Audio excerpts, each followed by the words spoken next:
Square road ఆ భూమి నాదంటాడు. ఇంకోసారేమో AQ square road మేము కూడా కొనుక్కున్నామంటాడు.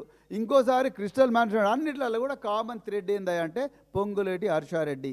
శ్రీనివాసరెడ్డి గారు, మీరు న్యాయబద్ధంగా డబ్బులు చేసుకుంటే మాకేం అభ్యంతరం లేదు. రేవంత్ రెడ్డి గారు, మీరు కూడా న్యాయబద్ధంగా డబ్బులు చేసుకుంటే మాకేం అభ్యంతరం లేదు.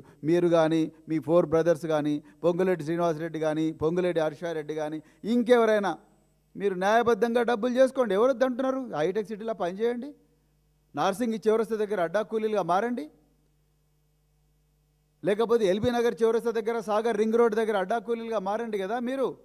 లేకపోతే బోడుప్పల్ దగ్గర, ఉప్పల్ దగ్గర అడ్డా కూలీలుగా మారండి. లేకపోతే షాపులల్లో, మాళ్ళల్లో సేల్స్మెన్గా మారండి. లేకపోతే ఆటోలు నడిపియండి. రోజు ఆటో రిక్షా డ్రైవర్లు దేవరకొండ నుంచి బంజారా సోదరులందరూ కూడా వచ్చి రాత్రింబావులు పంజాగుట్ట చౌరస్తా దగ్గర రాత్రింబావులు ఆటోలలో వండుకుంటారు కదా. మీరు కూడా ఆటోలుగా మారండి. లేకపోతే లారీల డ్రైవర్లుగా మారండి. లారీలు నడిపియండి, కష్టపడి సంపాదించండి. లేకపోతే రైతులుగా మారండి, రైతు కూలీలుగా మారండి. రైతు బజార్లలో కూరగాయలు అమ్మండి, న్యాయబద్ధంగా సంపాదించండి. ఇంత దుర్మార్గం ఏంటంటే ఇప్పుడు శ్రవణ్ గారు ఆధారాలతో చెప్పిండు కదా, 373 ఎకరాలు ఇది ప్రభుత్వ భూమే, ముమ్మాటికి ప్రభుత్వ భూమే. మీరు సుప్రీంకోర్టులో ఇది ప్రభుత్వ భూమి కాదు ప్రైవేట్ భూమి అని అంటున్నారు. అన్నప్పుడు ల్యాండ్ సీలింగ్ యాక్ట్ ప్రకారం ఈ ఏదైతే యాక్ట్ ఉన్నదో ల్యాండ్ రిఫార్మ్స్ యాక్ట్, ఇది one of the best acts.